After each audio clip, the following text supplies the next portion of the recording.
Welcome back to my Netherlands reaction channel. My name is John from Australia, and today the video we have got is about how the Dutch built the Netherlands. So that's really interesting. This little quote here is called "God built the world, but the Dutch made the Netherlands." Ooh, I like that. I like that. So this video is made by the channel Brit Monkey. I'll leave the original video in the description if you haven't seen it yet yourself and you do want to watch it without my reaction / commentary. But yeah, we're going to get right into it. Hopefully been enjoying my reactions, and if you are new, subscribe for more Netherlands videos, seeing me learn and yeah, watch all these different videos about Netherlands. So yeah, hope you enjoy it. Let's go. Dutch proverb. Man has always attempted to shape the environment to his comfort, and no place is this more true than the Netherlands. 17% of mainland Netherlands is artificial and constructed by the Dutch themselves through a mixture of canals, levees, pumping systems, and a lot of dirt. Most of this enlargement has been done in the past 100 years, but those windmill-spinning, tulip-growing, wooden shoe-wearing Dutch have been installing nationwide expansion packs for as far back as the 1300s. Ooh. How the hell did they do it? How did they manage to build an area more than twice the size of Hong Kong and make it fit for human habitation? To ask the how, we must first ask the why. Why spend millions of euros building more land when you can just do what the rest of Europe did and simply steal it? Ultimately, it comes down to the weather. Really, a low-lying coastal state with heavy rains is prone to I was going to say, again, one of my recent videos is learning about, well, yeah, how much it rains. A bit unpleasant weather. Unless you enjoy that. But who enjoys getting rained on? Being cold. Really, a low-lying coastal state with heavy rains is prone to flooding, the kind that kills thousands of people. A lot of the flooding came from this area, the Zuiderzee, when heavy rainfall and rising sea levels frequently caused it to spill over. The flat terrain of the Low Countries means that water can go for miles before being stopped. See, and that's my little reaction there is... That's why I really wanted to do these type of videos, because it's like I just thought there for a second, like, I'm learning things, and not just in these videos but others. Like, there's so much you don't learn about other countries. So thankfully, well, back in the day, well, you still, if you want to go to the library, there's still libraries, but these days we just watch YouTube videos. But yeah, that's one of the things that intrigues me to it, to learn things I never have before. And then my reaction just before is like, it's amazing that there's things about other countries I just haven't learned. Terrain of the Low Countries means that water can go for miles before being stopped, and for this reason the Netherlands is a country of canals, which line the cities and carries the water out to sea. While local governments had been constructing minor dams here and there, filling in lakes and rivers for centuries, it wasn't until 1916 when the Dutch realised they needed to build or die. And just footage like this, I like seeing this older footage. Due to the First World War, food imports were scarce, and this was made worse by a large flood destroying vast swathes of farmland. Several provinces went bankrupt trying to mitigate the damage, and the Netherlands was looming close to famine. So, in 1920, the Dutch Parliament approved the Zuiderzeewerken, a program proposed by engineer-turned-politician Cornelis Lely. His idea was to dam up the entrance to the Zuiderzee and put the inner lake to good economic use. The plan costed 200 million guilders, or 285 billion euros today. It constructed the largest dam in European history, shifting 23 million cubic meters of soil.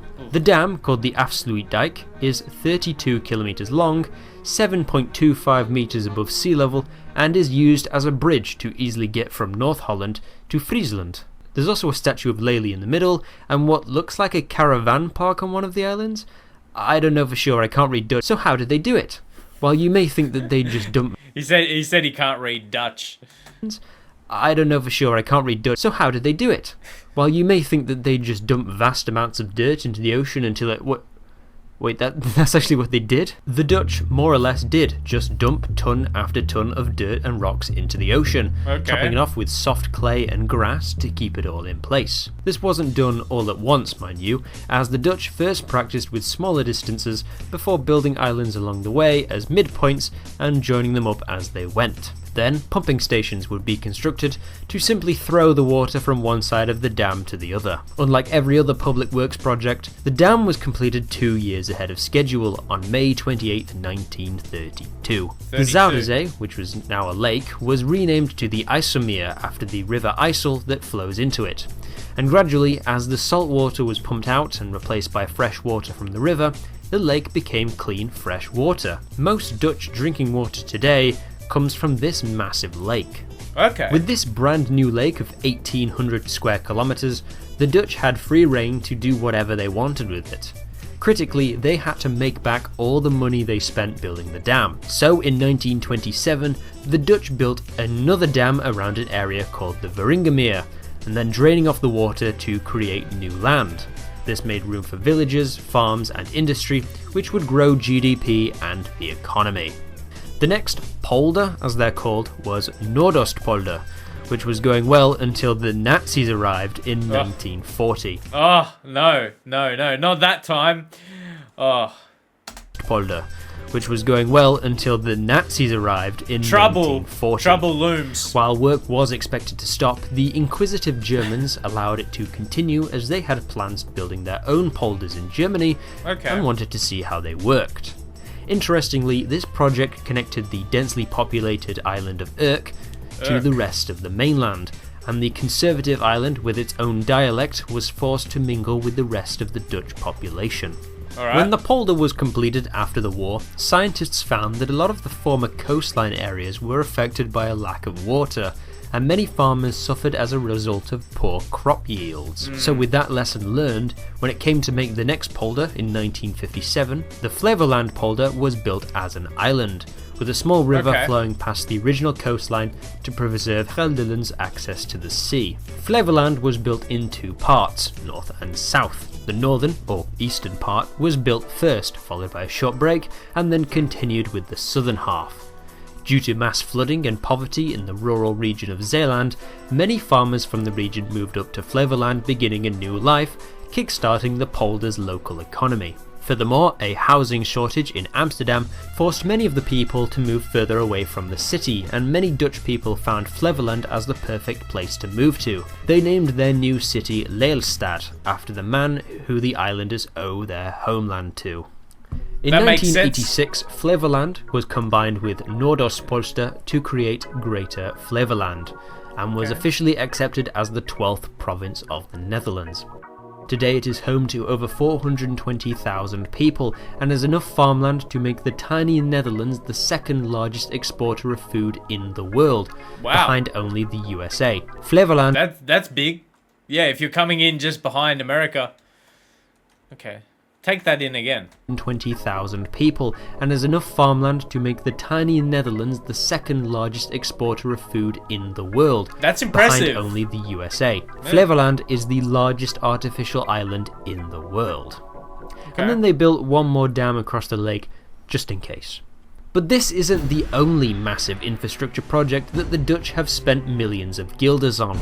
In 1953, after a horrific flood in the rural Zeeland province that killed over 1,000 people, the Dutch government set about building the Delta Works just 20 days later. The plan boarded up 4 of the largest openings to the estuaries in some of the largest barriers ever conceived. Each fortification is over 40 meters wide and can withstand storm surges up to 5 meters higher than average, which seems low but is actually the height of your average 2-story house. Ultimately, these structures are set to survive 2,000 years, given proper maintenance, and they are even designed with ecological concerns in mind. At the cost of millions more guilders, the Dutch government allowed one of these barriers to have a gate to let in salt water and ensure the many plants and animals of the region aren't disrupted. In less than 70 years, the Dutch have almost completely immunized themselves from flooding and created bountiful wealth for their citizens in the process. That's really I am good. not exaggerating when I say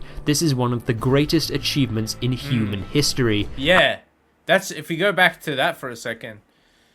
Yeah, just if you look at the timeline of it, that's very. It sounds so simple to say. Yeah, that was very good, but yeah, massive credit to them for being able to complete that and yeah, getting that all done. That's really impressive. From flooding and created bountiful wealth for their citizens in the process. Yeah. I am not exaggerating when I say this is one of the greatest achievements in human history, and the experts agree. The American Society See, of that's Civil what I mean, what I just said before. This is one of the greatest things achieved, and I have not known about it before. So, yeah, it definitely looks like it's something that it just really helps the country now to run better, run efficiently for the citizens, and yeah, just general life and living in the Netherlands. Achievements in human history, Yeah. and the experts Massive. agree. The American Society of Civil Engineers declared this dam system to be one of the 7 engineering wonders of the modern world. But The the plans for experts more said it. expansion didn't end there.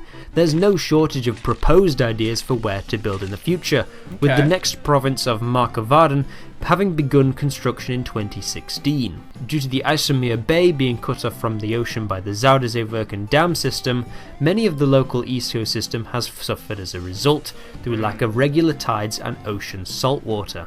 By constructing many islands, Wow. shorelines, bays and lagoons, ecologists hope to foster new, diverse ecosystems to make up for the disruption caused by previous development works. The Netherlands will continue to grow, building her way into prosperity as the population live, work, study and play in absolute safety, well below sea level. Maybe one day the Dutch will stop their quest to expand their shores, but for now the people of the Netherlands will continue making the Netherlands. Yeah, that's really good. I like that. And like that quote at the beginning, it said, God built the world, but the Dutch made the Netherlands. For what it was, to build it to how it is now. The people had to put in the work, and sure, not just work, but the money needed to be invested to it. But yeah, they really made it to what it is now. All that work, and yeah, and money. But it's clearly reaping the rewards.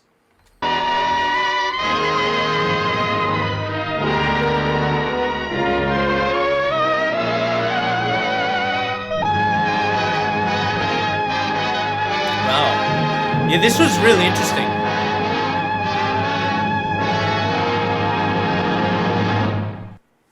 Yeah, again, shout out to Brit Monkey for this video. I'll leave the original video. Make sure, original video in the description. Be sure to subscribe to the channel like that. Who knows, might make another about Netherlands, but looks like he probably just does, yeah, varied videos. If you can just see there. But anyway, this was, yeah, really great video, well put together, and yeah, as you would have seen watching this video and my reaction, learning things I haven't before. If you have really any feedback to build on the information that was shown in this video, let me know. Let me know all the relevant information. But yeah, really looks like they did a great job. And is that, yeah, really true? Like how, but the experts, he showed that part about the experts, yeah, saying it's one of the best, yeah. So can't argue with the experts, I guess. But yeah, let me know how that's really impacted life in the Netherlands, like this video says. But yeah, if you've got other videos you'd like to see my reactions and commentary, thoughts on, and just to learn from, yeah, let me know in the comments. Subscribe to the channel so you can see those videos coming up next. And I'll see you in the very next video.